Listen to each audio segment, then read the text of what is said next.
Hola a todos, bienvenidos a este análisis, una curaduría del Máster Calva Jefferson.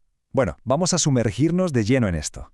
Hoy vamos a explorar un universo microscópico increíble que está ocurriendo ahora mismo, literalmente dentro de cada uno de nosotros. Vamos a hablar del fascinante mundo del equilibrio de líquidos a nivel celular.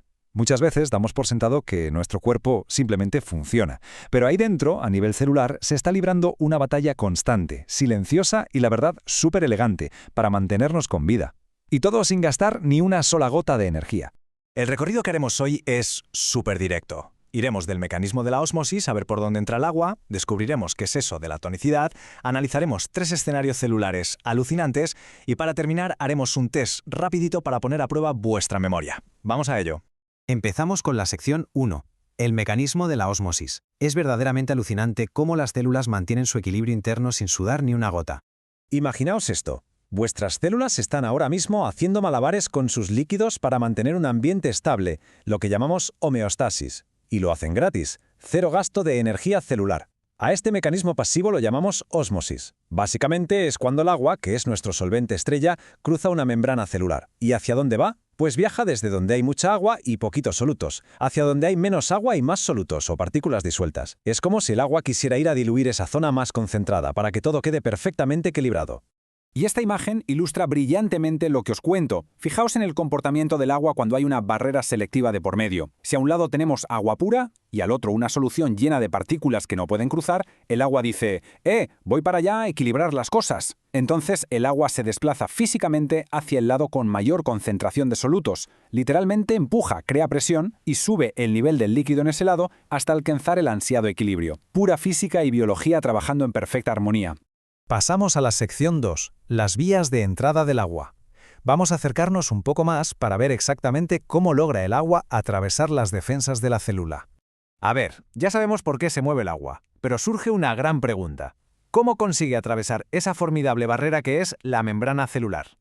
Porque, ojo, el interior de la membrana está hecho de lípidos que repelen el agua. Pues bien, al ser un proceso pasivo, el agua es, digamos, bastante eficiente y perezosa. Siempre busca el camino de menor resistencia, y resulta que tiene 2 vías principales para colarse.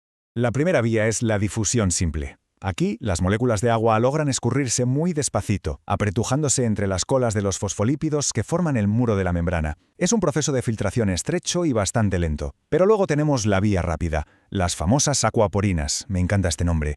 Son proteínas especializadas, verdaderos túneles VIP.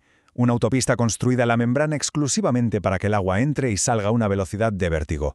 De hecho, son indispensables en órganos que manejan muchísimos líquidos, como nuestros riñones. Vamos a alejarnos un poco para ver la sección 3, el poder de la tonicidad. Vamos a ver cómo afecta el entorno exterior a todo esto. El destino de una célula depende totalmente del vecindario en el que viva. Y el término clave aquí es tonicidad. En palabras sencillas, es la presión del entorno. La tonicidad es la que dicta si una célula va a estar feliz y normal, si se va a hinchar peligrosamente o si se va a quedar seca y arrugada de forma violenta. Y absolutamente todo esto depende de la concentración de solutos que haya en el líquido exterior en comparación con el interior. Y esto nos lleva directamente a la sección 4, 3 escenarios celulares. Aquí es donde la biología se vuelve muy visual y bastante dramática. Ahora, lo verdaderamente interesante de todo esto es observar cómo reaccionan los glóbulos rojos, o eritrocitos, a estos ambientes líquidos. Fijaos en cómo una misma célula puede mantener su forma clásica de disco perfecto, convertirse de pronto en una esfera a punto de explotar, o marchitarse por completo, perdiendo toda su estructura. Todo este cambio tan radical ocurre simplemente por alterar la concentración de sal en el líquido que la rodea. Vamos a desglosar estos 3 escenarios paso a paso. En un entorno isotónico, como el típico suero fisiológico al 0,9%, hay un equilibrio total. El agua entra y sale a la misma velocidad. Célula feliz. Pero si nos vamos a un entorno hipotónico, donde hay muy poquitos solutos fuera, el agua entra a raudales, actuando literalmente como el aire cuando infla en exceso un globo. Y finalmente, en un entorno hipertónico, muy cargado de solutos en el exterior, el agua es succionado hacia afuera y la célula se deshidrata, arrugándose como una uva al convertirse en pasa. Es súper importante que dominemos estos 2 términos médicos. La hemólisis es ese momento catastrófico en el que el glóbulo rojo se hincha tanto que ¡puf!, se rompe y estalla. Por el contrario, la crenación es cuando la célula sufre un colapso estructural enorme por deshidratación extrema y se arruga. Si pasa cualquiera de las dos cosas, adiós a la homeostasis y los tejidos se ponen en un riesgo gravísimo. Bueno, llegamos a la sección 5, el cuestionario rápido de repaso. Vamos a meterle un poco de ritmo a esto. Hemos cubierto un montón de información. Vamos a ver qué tal vais de memoria para afianzar conceptos. Primera pregunta. Imaginad que metemos un glóbulo rojo en una solución hipotónica, es decir, un entorno con muy pocos solutos. ¿Hacia dónde se dirige el agua y qué le pasa a la célula? Acordaos de la analogía del globo.